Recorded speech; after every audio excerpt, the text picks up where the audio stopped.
Hello, hi, and howdy. Welcome to the 9th episode of English Out and About. Wow, 9 episodes. Have you watched all of them? If you have, you've come a long way. I hope you have been enjoying the cultural and historical information that we have been sharing with you. And I bet you've improved your English along the way. If you want to get more out of this program, check the video description for links to additional resources for teachers and for students. You may already know me. I'm Jane, and I will be your guide. In today's episode, our focus is on descriptive language. With field reporter Francesca, we will explore Yellowstone National Park and consider how the National Park Service represents the American value of environmental preservation. Mystery reporter Maggie will then share a mystifying tale from one of the more than 400 national park sites in the United States. As always, English teacher Tina will be helping us make sense of the English language. Idiom Alert! Each week, I like to share a common idiomatic expression and then ask you to listen for the phrase and how it's used in context during the episode. In this episode, the idiom is, "You can say that again," which means, "That's true," or "I agree with you." Yeah! Listen for how this idiom is used in context during this episode. Now, I want to hand things over to teacher Tina, who will talk about our language focus this week, which is describing things. Describing. Wow, that's a pretty broad topic, isn't it, teacher Tina? You can say that again. Hi everyone, welcome to today's lesson about descriptive language. I hope by the end of the lesson, you will be able to learn new ways to describe places and feelings. Before we continue, I wanted to share an idiom with you. A picture's worth 1,000 words. While this may be true, today we will explore ways to paint pictures using language. Descriptive language appeals to the 5 senses: seeing, touching, tasting, smelling, and hearing. It involves choosing language that creates a vivid, evocative, or poignant image in someone else's mind. Because descriptive language is sensory, let's explore some descriptive verbs that appeal to the 5 senses: see, stare, peer, ogle, gawk, peek, gaze. Hear, listen in on, eavesdrop, hearken, hear tell of, overhear. Touch, tap, pet, poke, graze, caress, rub, nudge. Smell, sniff, get a whiff of, detect, inhale. Taste, savor, sip, relish, nibble, devour. Way back in episode 5, we explored the subject, verb, object structure of the English language. Well, descriptive language is when we use adjectives or adverbs to modify the subject, verb, or object of a sentence. Let's think of an example. My dog's smooth fur feels like silk against my skin. Look at this picture of my dog. Can you think of any descriptive language that you could use to describe him? His wrinkles resemble mountain ridges. Well, that's all the time we have for now. Back to you, Jane. Thanks, teacher Tina. Now, viewers, while you listen to field reporter Francesca, see if you can find the answers to the following questions. What word provides a clue about the meaning of Old Faithful? What words were used to describe bison in the report? And I bet our viewers will be hearing a lot of descriptive language from you, won't they, Francesca?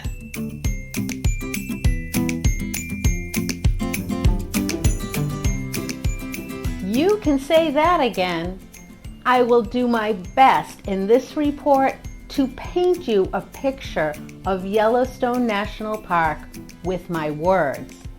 But I will be showing you some photographs too. The sprawling and expansive Yellowstone National Park is located in the northwest corner of Wyoming, but it also extends into two other western states, Montana and Idaho. From its soaring, snow-covered mountains to its broad, grassy meadows, to its gurgling, rainbow-colored geothermal springs, Yellowstone is visited by millions of people each year. One of the most famous landmarks in Yellowstone is Old Faithful. Old Faithful is an iconic geyser that spews billowy bursts of steam on a predictable schedule. Look at that! Yellowstone is also known for its magnificent mineral hot springs. But these aren't the kind of hot springs you could take a swim in. They are beautiful to view, but not to smell. The sulfur content makes them stink like rotten eggs. In addition to the natural beauty of the landscapes, Yellowstone is home to many wild animals. Large herds of shaggy, bearded bison roam virtually undisturbed through the park.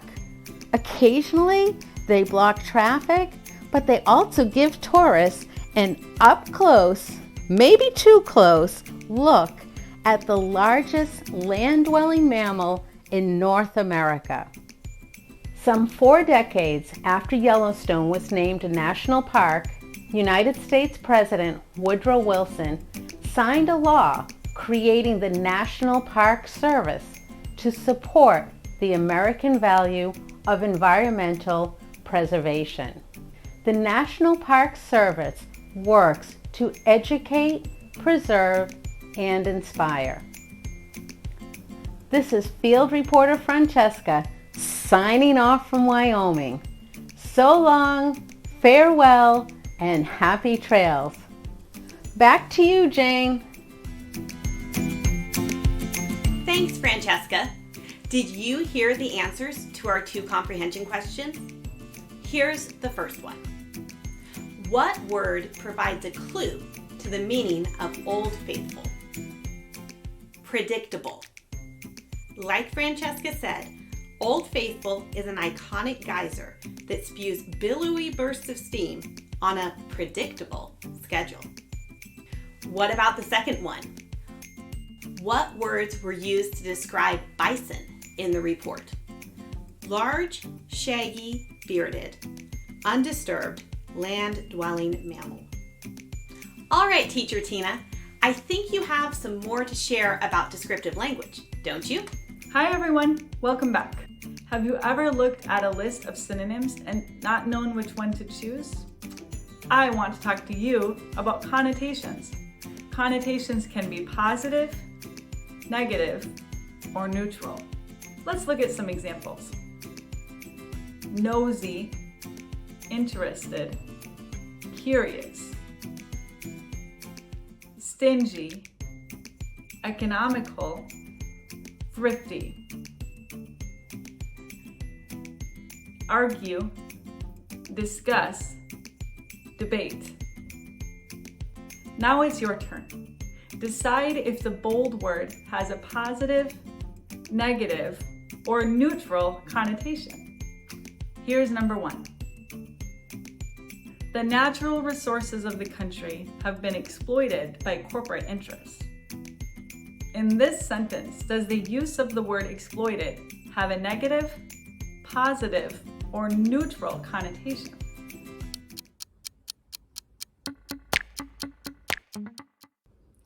If you said negative, correct. The word exploited in this sentence has a negative connotation. It means to take something selfishly for yourself and not share. The word use would have a neutral connotation, and the word harness would have a positive connotation. Ready for another one? Number 2. Regular eruptions are a unique feature of geysers. In this sentence, does the use of the word unique have a positive, negative, or neutral connotation? If you said positive, correct. Use of the word unique means that it has a one-of-a-kind special quality. A word that would have a negative connotation would be strange, and a word that would have a neutral connotation would mean different.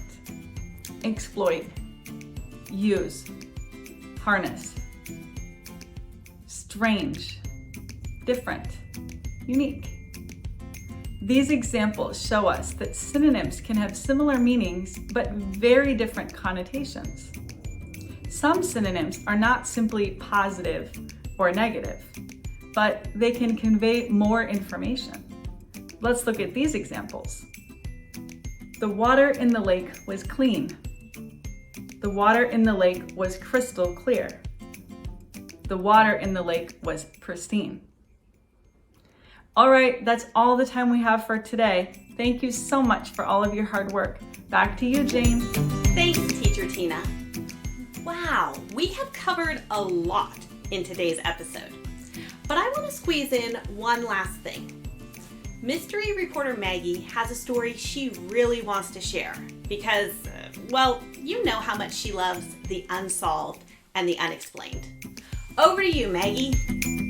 Thanks, Jane, and welcome, mystery lovers. As I was planning my accessories for today, I was thinking about those dazzling mineral hot springs. I know, no matter how jewel-toned my silky scarf is, I can never compete, stinky though they may be. But today's mystery is about national parks. You've learned about one national park, Yellowstone. Did you know that there are mysteries associated with several others? I'm going to share one with you today. Are you ready? In the Santa Fe National Forest in New Mexico, strange wooden structures have been found all over the wooded land. No one has found a pattern for the locations of these buildings made of hundreds of sticks. They resemble teepees, cone-shaped tents used by Native Americans. But no one can actually live in these, and there is no obvious purpose for their use. No one has ever been caught building these teepees, so who makes them and why remains a mystery. Back to you, Jane. Thanks, Maggie. And thanks to you, our viewers, for joining us this week. Make sure you subscribe and share this video with your friends. English may not be easy to learn, but it's well worthwhile. You can say that again, right?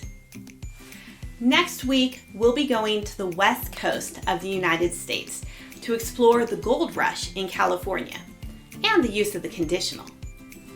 Don't forget to check the links in the video description for additional resources, bonus materials for both teachers and students. Now, before we go, in our last minute, we will visit the states of South Carolina, Tennessee, Texas, Utah, and Vermont. We're getting pretty close to the end of the alphabet. I'll see you next week.